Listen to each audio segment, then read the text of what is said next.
Halo, Assalamualaikum warahmatullahi wabarakatuh.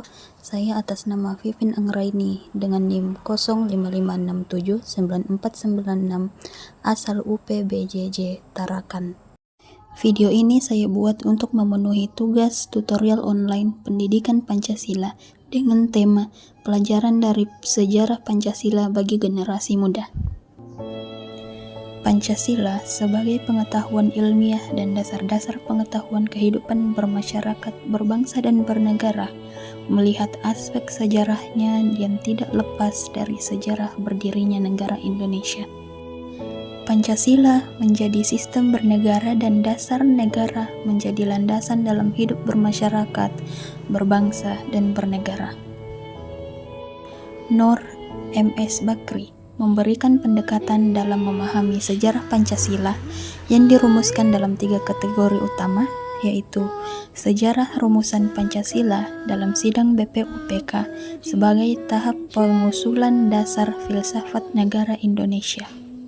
Kedua, sejarah rumusan Pancasila yang ditetapkan oleh Panitia Persiapan Kemerdekaan Indonesia sebagai dasar filsafat negara yang berkaitan dengan Proklamasi Kemerdekaan Indonesia. Dan yang ketiga, sejarah rumusan Pancasila sebagai periode belum berlaku kembali rumusan Pancasila yang terkandung dalam pembukaan Undang-Undang Dasar 1945. Pancasila sebagai 5 nilai fundamental yang diidealisasikan sebagai konsep tentang dasar atau falsafah negara, pandangan hidup dan ideologi kenegaraan bangsa Indonesia. Menurut Latif 2015, kelima dasar itu adalah 1. Ketuhanan yang Maha Esa. 2. Kemanusiaan yang adil dan beradab. 3. Persatuan Indonesia. 4. Kerakyatan yang dipimpin oleh hikmat kebijaksanaan dalam permusyawaratan perwakilan. Dan yang kelima, keadilan sosial bagi seluruh rakyat Indonesia. Pelajaran sejarah Pancasila bagi generasi muda.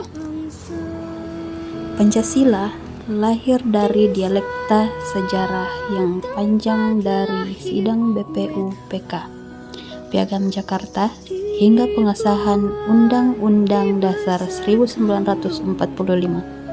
Beberapa tokoh bangsa Indonesia memiliki pandangan yang berbeda-beda, namun sepakat bahwa dasar negara harus berakar pada nilai kemanusiaan, keadilan, dan persatuan.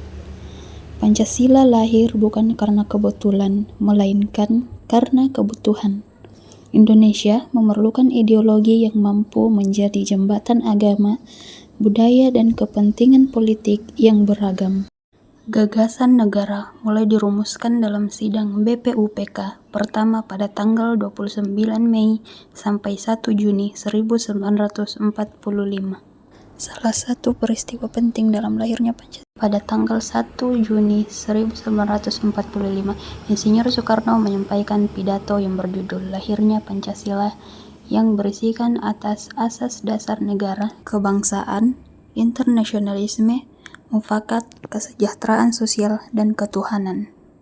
Setelah sidang pertama BPUPKI, dibentuk Panitia 9 yang menyusun Piagam Jakarta tanggal 22 Juni 1945, berisi rumusan awal Pancasila dan menjadi cikal bakal pembukaan Undang-Undang Dasar 1945.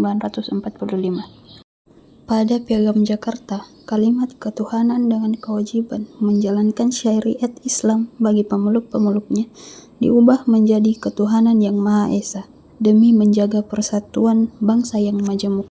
BPUPKI dibentuk pada 29 April 1945 untuk mempersiapkan kemerdekaan Indonesia dengan mengadakan 2 sidang yang membahas tentang dasar negara dan rancangan Undang-Undang Dasar 1945,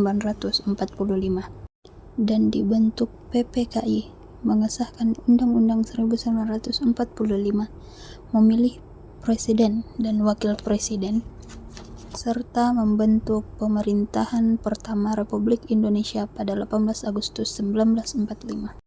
Nilai Pancasila dari peristiwa tersebut adalah ketuhanan yang Maha Esa, Soekarno menekankan pentingnya dasar spiritual dan moral dalam kehidupan berbangsa. Kedua, kemanusiaan yang adil dan beradab. Perumusan Pancasila menegaskan bahwa bangsa Indonesia harus menjunjung tinggi nilai kemanusiaan, menghormati martabat manusia, dan menolak segala bentuk penindasan. 3. Persatuan Indonesia. Sidang BPUPKI memperlihatkan semangat menyatukan berbagai golongan, suku, dan agama dalam satu dasar negara. Keempat, dapat mengambil keputusan secara musyawarah dan mufakat terhadap sesama manusia. Dan yang kelima, menciptakan keadilan bagi seluruh rakyat Indonesia. Refleksi pribadi saya, pelajaran yang dapat diambil dari peristiwa tersebut, kita dapat mempelajari arti dari persatuan, dan Pancasila adalah suatu dasar negara yang menjadi landasan masyarakat Indonesia untuk berperilaku dan bertindak sesuai asas-asas negara. Saling menghargai, menghormati, dan tolong-menolong, hingga menjunjung tinggi toleransi antar berbangsa dan bernegara.